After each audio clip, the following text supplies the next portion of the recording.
L'univers a sa propre énergie. Il a une énergie qui est là en lui et il n'en a pas d'autre. Le jour où il n'en aura plus, cet univers-là va complètement péricliter. Il va retourner, il va s'assombrir complètement.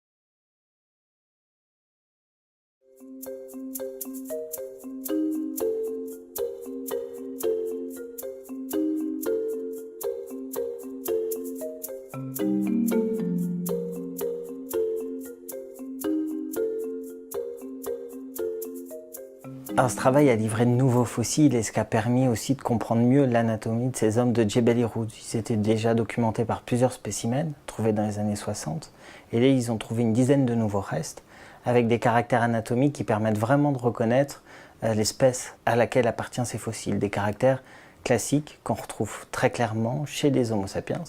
En particulier la forme de la mandibule, il y a une mandibule complète qui a été trouvée et sa forme rappelle vraiment ce qu'on observe chez Homo sapiens avec en particulier la présence d'un menton osseux. Et puis l'autre partie anatomique importante, c'est une face.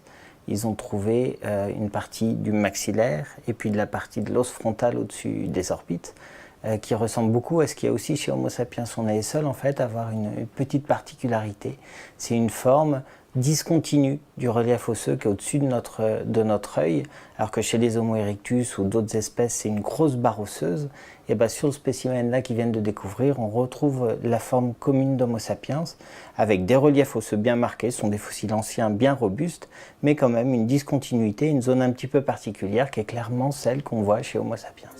Donc toutes les hypothèses de Sheikh Diop, toutes les hypothèses, tout le délire afrocentriste, sur lesquels repose l'histoire officielle de l'UNESCO, sur lesquels repose le congrès de Durban, sur lesquels repose la culpabilisation de l'Europe, tout est faux.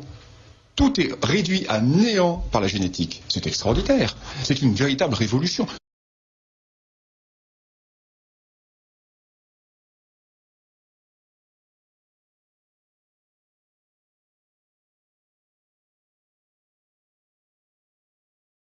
Nous avons, comme je vous l'ai dit dans les vidéos précédentes, des cycles universels basés sur la dispersion de l'énergie qui est dans le cosmos, et nous avons des cycles universels basés sur l'extraction de l'énergie.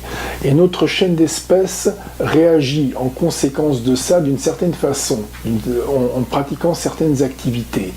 Soit elle est nomade, soit elle chasse, elle est nomade, elle tourne autour du monde, soit elle s'établit dans des territoires, forme des nations, des pays, des clans, des terroirs bien à elle, et pratique l'agriculture ou pratique une espèce de sédentarisme. Notre chaîne développe une nouvelle espèce en conséquence d'un nouveau cycle.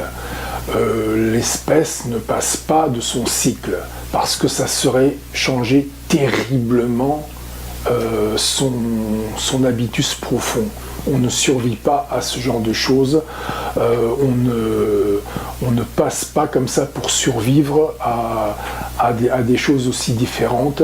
On vit sur certaines conditions, quand ces conditions ne sont pas là, on disparaît. Donc il y a 8000 ans, on peut se dire qu'il y a eu un changement de cycle, on est passé de nomade à sédentaire. Les cycles durent normalement 24 000 ans. Donc chaque espèce dure 24 000 ans.